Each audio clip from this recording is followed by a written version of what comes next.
Halo teman-teman, hari ini kita kembali belajar di rumah untuk menghindari penyebaran COVID-19. Kali ini kita belajar dengan menyimak sebuah tayangan bagaimana virus corona menyerang tubuh kita. Ayo sediakan alat tulis dan bersiaplah menjawab pertanyaan. Bagaimana virus corona menyerang tubuh kita? Mungkin itu jadi pertanyaan kita semua. Kita udah tahu gimana virus corona udah menginfeksi 1 juta orang di seluruh dunia sampai saat ini. Tapi mungkin belum kita tahu sebenarnya gimana sih virus ini menyerang tubuh kita. Mengapa infeksi virus ini bisa mematikan? Semua dimulai dari sini.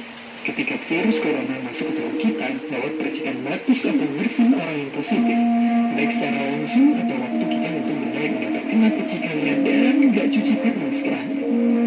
Kalau begitu, si virus masuk lewat saluran pernapasan yang bergerak terus menuju sasaran ultraviolet paru-paru. Disinilah virus yang punya 3 bagian utama ini mulai bekerja. Pertama-tama, paku protein corona ini akan nempel di paru-paru dengan yang lain yang selnya kaya akan protein ini, protein ACE2. Kalau tubuh kita ibarat rumah dan virus corona itu kelompok, ACE2 itu ibarat gagang pintu rumah kita. Begitu udah nempel, perlahan tapi pasti virus ini akan mendorong masuk ke dalam sel kita. Dan begitu berhasil masuk, barulah aksi sebenarnya dimulai. Di fase ini, tubuh virus corona akan membuka dan sang hacker pun terbebas.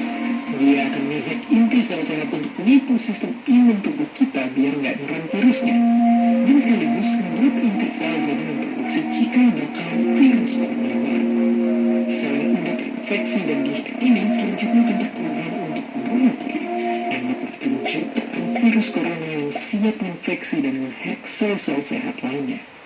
Ya, awalnya mungkin kita cuma memasukkan virus corona yang jumlahnya dikit, tapi dalam hitungan hari aja udah akan ada jutaan sampai miliaran virus corona baru, bikin paru-paru kita dipenuhi oleh mereka. Tapi ternyata mimpi buruknya ada setelah ini. Ya, ketika virusnya udah menangin paru-paru kita, sistem imun kita bakal merespon ibarat polisi dan tentara yang meluncur ke tempat kejadian perkara. Tapi inilah yang ngeri. Di sini, virus corona jadi penipu ulang yang bisa ngakalin sistem imun kita. Mereka bikin sistem imun nyerang membagi buta termasuk menyerang sel-sel sehat kita. Mereka jadi nggak tahu mana kawan dan lawan dan perlahan-lahan jadi senjata makan tuan. Buat sebagian besar kasus, kejadian ini memang gak berlangsung lama. Karena kalau sistem imun kita kuat, mereka pun akan bisa menang dari segala taktik virus corona. Tapi terkadang tubuh kita sedang lemah, dan kalau udah gitu efeknya bisa parah. Kita bisa kena radang paru-paru akibat sel sehat di sini yang udah gak bisa nahan bakteri pneumonia. Malahan buat kasus yang kritis, bakteri ini gak berhenti di sana. Mereka bisa masuk ke aliran darah dan akhirnya menyerang seluruh tubuh. Kalau udah begini, bernapas saja bakalan susah banget dan hidup kita ada di tahapan yang sangat kritis.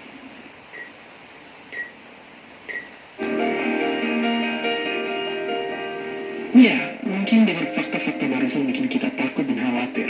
Tapi ingat, kita pun punya cara buat memperkuat daya tahan tubuh kita. Makan makanan bergizi. Ya, bukan lagi sekedar 4 sehat yang sempurna, tapi ikutilah pedoman gizi seimbang yang bisa meningkatkan imun tubuh kita. Virus corona bisa parah kalau kita emang sakit, tapi kalau tubuh kita sehat, kita punya harapan untuk bertahan. Dan seperti biasa, terima kasih.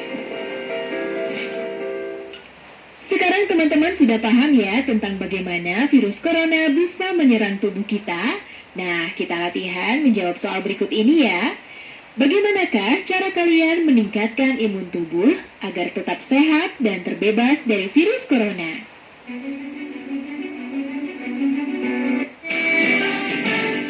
Virus corona. Saking menularnya, virus ini sudah menyebar ke lebih dari 95% negara. Bahkan jumlah kasus paling banyak udah bergeser sekarang ke Eropa, yang sekarang jadi pusat penyebaran baru virus ini. Organisasi Kesehatan Dunia pun udah netapin virus corona sebagai pandemi. Tapi tunggu dulu, sebenarnya apa sih itu pandemi? Dan apa bedanya sama epidemi dan endemi? Apakah mereka semua beda atau sama dengan wabah?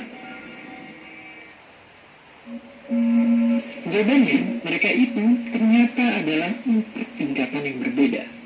Jadi, biasanya tingkat siaga penyakit yang menular itu mulai dari tingkat daerah. Kalau nggak direspon dengan sigap, barulah akan mewabah sampai tingkat nasional. Dari sana, bisa tambah parah lagi jadi nyebar ke negara tetangga. Dan buat penyakit-penyakit yang paling berbahaya bisa menyebar ke seluruh dunia. Oke, terus seberapa bahaya pandemi sebenarnya? Lalu sebelum corona, apakah ada pandemi yang udah pernah dunia kita hadapi? Jadi, pendeknya, yang namanya pandemi tentunya bahaya banget. Coba aja lihat ke sini. Buat contohnya, malaria atau DBD yang sangat ditakuti anak-anak Indonesia adalah penyakit endemi. Kalau kamu pernah dengar tentang Ebola yang ramai di negara-negara ini, itu semua baru tergolong epidemi dan bukan pandemi. Lalu, kengerian COVID-19 ada di atas itu semua. Tapi meskipun begitu, virus corona bukan pandemi yang pertama dan nyatanya bukan yang paling mematikan juga. Untuk contohnya, kita pernah dilanda satu pandemi yang saking mematikannya, dikenal sebagai Black Death.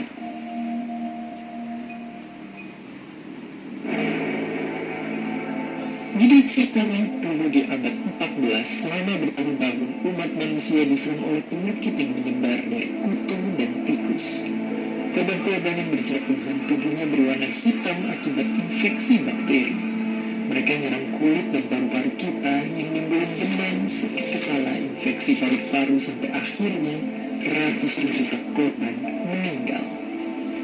Ini bisa terjadi karena dulu orang belum tahu kalau ternyata ada makhluk hidup yang tak terlihat yang bernama bakteri. Berbagai macam cara sudah dicoba, tapi semua tak berguna di hadapan musuh asli yang tak kasat mata. Pada akhirnya, memang wabah ini berhenti menyebar. Tapi dalam waktu 4 tahun aja, 1/3 sampai setengah populasi Eropa saat itu menjadi korban. Meski ribuan tahun setelahnya orang gak nyangka pandemi kayak Black Death bakal terulang, tapi ada dan dikenal sebagai flu Spanyol. Yang menurutkannya hanya dalam waktu 2 tahun, flu ini menginfeksi sampai 1/3 populasi dunia dan menewaskan 50 juta nyawa, berkali-kali lipat lebih cepat daripada serangan Black Death. Sekarang, ribuan tahun setelah Black Death dan ratusan tahun sejak flu Spanyol merebak, pandemi itu kembali datang di hadapan kita. Sejarah udah nyatetin banyak peristiwa buat kita bisa belajar. Tinggal kita yang memilih untuk mengulangi tragedi atau belajar dari kesalahan dan menyelamatin nyawa orang-orang yang kita sayang. Dan seperti biasa, terima kasih. Sekarang teman-teman sudah paham ya tentang endemik, epidemik, dan pandemik tadi? Nah, kita latihan menjawab soal berikut ini ya. Ceritakan virus yang sudah pandemik sejak ribuan tahun tersebut.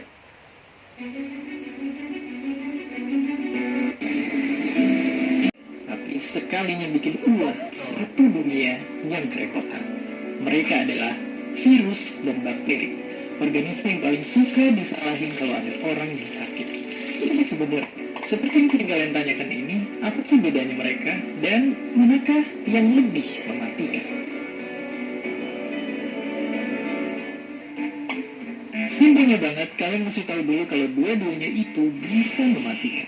Iya, karena mematikan atau enggak tergantung jenis virus atau bakterinya. Misalnya penyakit tuberkulosis atau TBC, jadi salah satu penyakit paling mematikan di dunia yang disebabkan sama bakteri. Buat virus, nggak perlu ditanya lagi. Tapi fakta mengejutkannya, bakteri dan virus pun nggak selalu mematikan. Bahkan lucunya bisa nolongin kita juga. Di perut kita contohnya, itu jadi tempat tinggal 380 triliun bakteri yang membantu sistem pencernaan. Sama halnya kayak virus, yang juga bisa membantu melawan bakteri jahat dan membantu nyawa manusia. Jadi intinya, mereka berdua ternyata ada yang mematikan kalau menginfeksi tubuh kita. Terus kalau gitu, apa yang sebenarnya membedakan mereka? Simpel banget, mereka itu beda banget. Dari wujudnya aja, bakteri itu serang hidup. Sementara virus itu benda biologis yang nggak bisa dibilang hidup juga. Kalau dari ukuran, bakteri itu jelas kecil banget. Tapi virus itu ternyata jauh lebih kecil lagi. Bahkan nggak bisa dilihat pakai mikroskop biasa. Dari cara tumbuh kembangnya pun berbeda. Dari miliaran tahun lalu waktu manusia belum ada, bakteri bisa tumbuh kembang sendiri. Sedangkan virus cuma bisa bertahan kalau numpang di makhluk hidup lain dan nipu mereka sampai sel-selnya rusak. Tapi, kalau udah sama-sama nyakitin tubuh, kita pun mesti nyiapin taktik yang berbeda. Antibiotik untuk bakteri, dan vaksin atau antivirus untuk virus. Oke, lalu apa yang bikin mereka bisa mematikan? Simpelnya begini, karena mereka punya banyak taktik buat menginfeksi. Bakteri jahat adalah makhluk yang siap menyerang tubuh dengan memperbanyak diri atau menghasilkan racun dan akhirnya mengganggu kerja suatu organ. Sedangkan virus itu paling jago nyerang kita, karena bisa ngenalin dan nargetin sel yang mau dia rusak. Mereka akan berobos masuk ke dalam sel itu, nge-hack into sel, dan selnya pun mati dan virus-virus baru akhirnya tercipta. Iya, virus ini jago banget nyerang kita, seakan dia hidup dan bisa bikin strateginya. Tapi bukankah mereka nggak dihitung sebagai makhluk hidup? Ini adalah wujud para virus sebenarnya. Walaupun sangat amat kecil, mereka lah makhluk paling banyak di dunia. Kalau semua virus ini kita jejerin, panjangnya akan mencapai 100 juta tahun cahaya, melewati tata surya, melintasi galaksi Bima Sakti hingga 2000 galaksi lainnya. Apakah mereka makhluk hidup? Iya, tapi enggak juga. Makanya mereka dinamain makhluk hidup transisi. Dianggap nggak hidup karena nggak ngalamin metabolisme, tapi dianggap hidup karena bisa berkembang biak. Tapi berkembang biaknya pun tergantung sama organisme lain. Dan gak jarang, itu kita, manusia. Dan dalam semua proses itulah, kita pun bisa terinfeksi oleh mereka. Ya, virus dan bakteri yang berkali-kali lipat lebih kecil dari kita sama-sama bisa mematikan. Tapi bukan berarti kita langsung nyerah gitu aja di hadapan mereka. Semua ada cara ngelawannya. Pakai antibiotik, pakai vaksin, pakai sabun, atau bahkan jaga jarak dan berdiam di rumah. Pilihannya balik ke kita. Dan seperti biasa, terima kasih. Sekarang teman-teman sudah paham ya tentang perbedaan virus dan bakteri tadi? Nah, kita latihan menjawab soal berikut ini ya. Apa pesan yang dapat teman-teman tulis dan terapkan dalam kehidupan sehari-hari dari menyaksikan tayangan tentang virus dan bakteri tadi?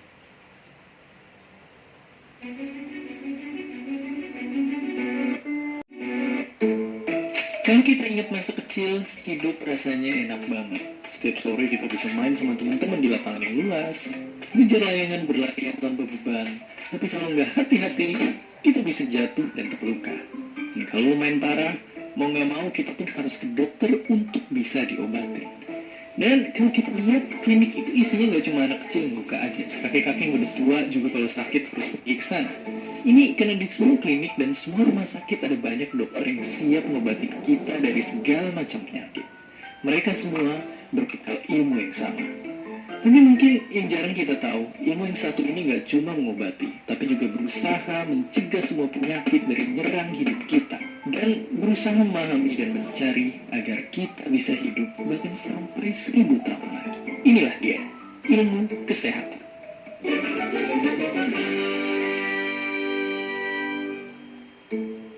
Untuk paham soal ilmu ini, bayangin sekarang kita lagi ada di bengkel. Di pojok sana, ada teknisi-teknisi yang ngebedah nyari tahu bagian mobil mana yang rusak dan mesti diperbaiki. Di sisi seberang, teknisi lain juga sibuk mengganti oli yang usang dan ngencengin baut yang longgar. Semuanya agar bisa bikin mobil rusak jadi bisa ngebut lagi. Dan ya, seperti inilah sebenarnya ilmu kesehatan.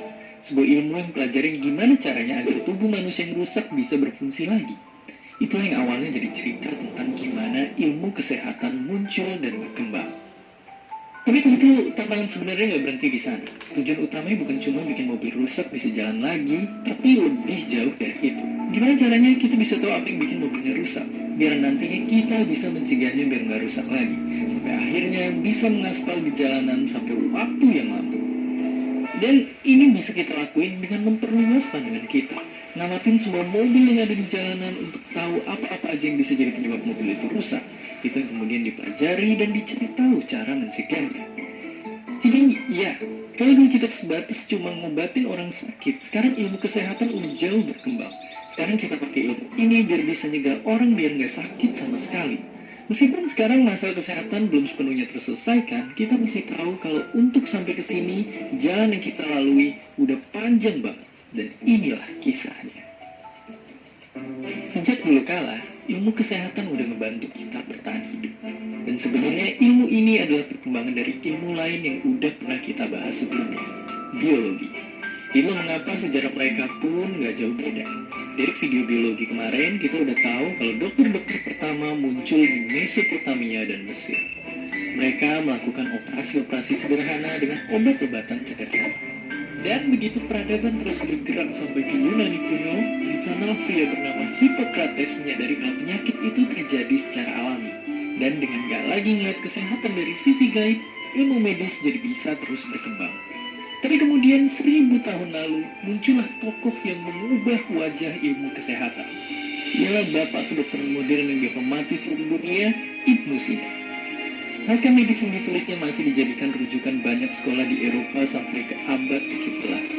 Ibnu Sina telah menanam akar yang kuat untuk ilmu kesehatan.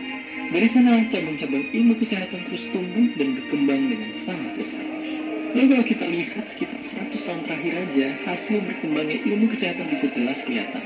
Dibandingin seorang dulu, semua manusia di seluruh dunia waktu itu bisa hidup sampai jadi sangat tua. Tapi khususnya lagi di Eropa, karena di sanalah para ahli kesehatan menemukan caranya melihat bagian dalam tubuh manusia tanpa harus dibedah pakai sinar X. Sampai caranya nyelamatin ratusan juta orang yang kena infeksi pakai penisilin. Bahkan sekarang kita juga tahu kalau ilmu kesehatan sebenarnya penting juga untuk dilihat di luar biologinya. Karena sebenarnya peta besar ilmu kesehatan lebih dari itu. Kalau kita pikir ilmu kesehatan itu sama kayak kedokteran, itu baru setengah benar. Para dokter bertanggung jawab buat nyembuhin orang-orang yang sakit. Dan karena itu mereka harus menguasai banyak bidang. Dari anatomi tubuh pasiennya, penyebab penyakit-penyakitnya, sampai obat yang diperlukan. Bahkan profesi dokter sendiri pun sebenarnya bisa dibagi jadi banyak lagi. Mereka harus bisa nyembuhin pasien anak-anak yang masih dalam masa pertumbuhan, terus mereka juga harus bisa nanganin korban kecelakaan jalanan yang jadi lumpuh, atau mereka harus bisa mastiin penderita tumor untuk bisa bertahan hidup. Dari penyakit terdalam sampai keluar, sosok seorang dokter sebegitu pentingnya untuk mastiin semua orang bisa selamat dan sehat. Tapi dari sini kita sadar kalau dari banyaknya pasien yang tiap hari nambah, terus-terusan ngobatin tiap orang itu nggak efektif. Perlu ada cara-cara baru biar bisa nyegah banyak orang jadi sakit. Dan muncullah kesehatan masyarakat. Ilmu ini punya misi yang sedikit beda dari kedokteran. Kalau kedokteran fokus ke pemulihan, kesehatan masyarakat narkitin biar orang nggak usah ada yang sakit lagi.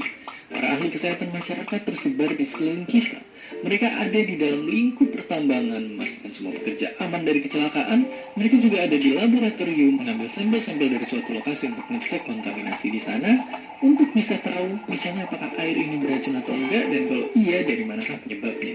Dan mereka juga ngamatin gimana perilaku lebih suka makan junk food membuat kasus obesitas dan diabetes makin sering muncul. Dan nggak cuma itu aja, mereka nyegah orang-orang bisa sakit. Ada juga ilmu epidemiologi yang ngamatin pola-pola penyakit dan kecelakaan yang terjadi di masyarakat, lalu data-data itu dianalisis. Dan di ujungnya mereka bakal menghasilkan peraturan-peraturan. Contohnya dari kasus flu burung yang sempat viral. Dari mulanya ngamatin ciri-ciri unggas yang kena virusnya dan ngamatin perilaku orang-orang yang kena flu-nya, mereka jadi bisa nyampein ke masyarakat gimana biar virus ini berhenti menyebar. Dan itulah ilmu kesehatan.